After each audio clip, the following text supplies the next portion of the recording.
একদিকে ডলার সংকট, তার উপর নির্ধারিত অঙ্কের অতিরিক্ত পরিমাণের এলসি খোলায় বাংলাদেশ ব্যাংকের লাগাম টেনে ধরা। ফলে আকার ও ওজনে পুরনো জাহাজ আমদানি নেমেছে প্রায় অর্ধেকে। এতে দেশি চাহিদার বিপরীতে ইস্পাতের যোগানও কমেছে অর্ধেকে। এমন বাস্তবতায় সরকারের নীতিগত সহায়তা কামনা করেছেন উদ্যোক্তারা। 100% কপার কন্ডেন্সারে তৈরি ভিশন ফ্রিজ, তাই গুণে মানে অটুট থাকে বছরের পর বছর। গেল জুনের মাঝামাঝি সীতাকুণ্ডের শীতলপুরে HM শিপইয়ার্ডে ভিড়ে পাইন এক্সপ্রেস নামের এই জাহাজটি, যার অর্ধেক প্রায় কাটা শেষ। ইয়ার্ডটিতে সচরাচর একটি জাহাজ কাটা শেষের আগে আরেকটি পৌঁছে যায়। তবে আগামী মধ্য অক্টোবরে পাইন এক্সপ্রেসের কাটা শেষের যে সম্ভাব্য সময়, সে পর্যন্ত নতুন করে কোনো জাহাজ আসার সম্ভাবনা নেই বললেই চলে। কেননা এখনও খোলা হয়নি এলসি, সহসা সেই সুযোগও ক্ষীণ।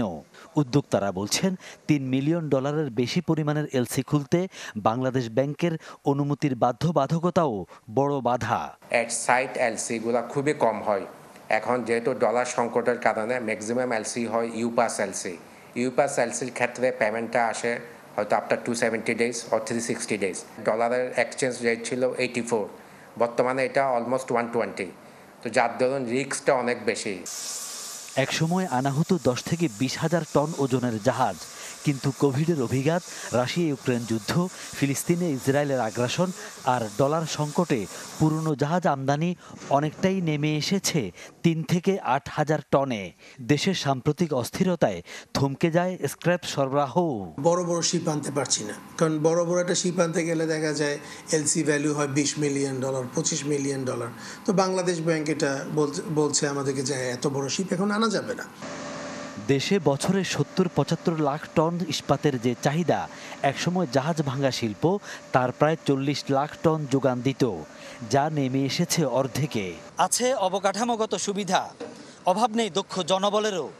তারপরও বৈরী সময় পার করছে দেশের শিপ রিসাইক্লিং শিল্প, কারণ আর্থিক সংকট আর পণ্য পরিবহনের প্রতিবন্ধকতা। ইন্টারিম গভর্নমেন্ট যেইভাবে কাজ করছে, ওনারা যাতে স্টেক হোল্ডারদের সাথে একটু বসে, কারণ বিজনেস কমিউনিটিটা তো অনেক বড় একটা ফ্যাক্টর বাংলাদেশের স্টেবিলিটির জন্য। ব্যাংকিং সেক্টরে একটা শৃঙ্খলা ফিরিয়ে আনা এবং আমরা যে এলসি খোলার ক্ষেত্রে রেস্ট্রিকশনটা যাতে যত দ্রুত সম্ভব উত্তরণ করা যায়। চট্টগ্রাম উপকূলে প্রায় 150 শিপ ব্রেকিং ইয়ার্ডের মধ্যে বর্তমানে চালু আছে 1/3। ফখরুল ইসলাম, চ্যানেল 24, চট্টগ্রাম।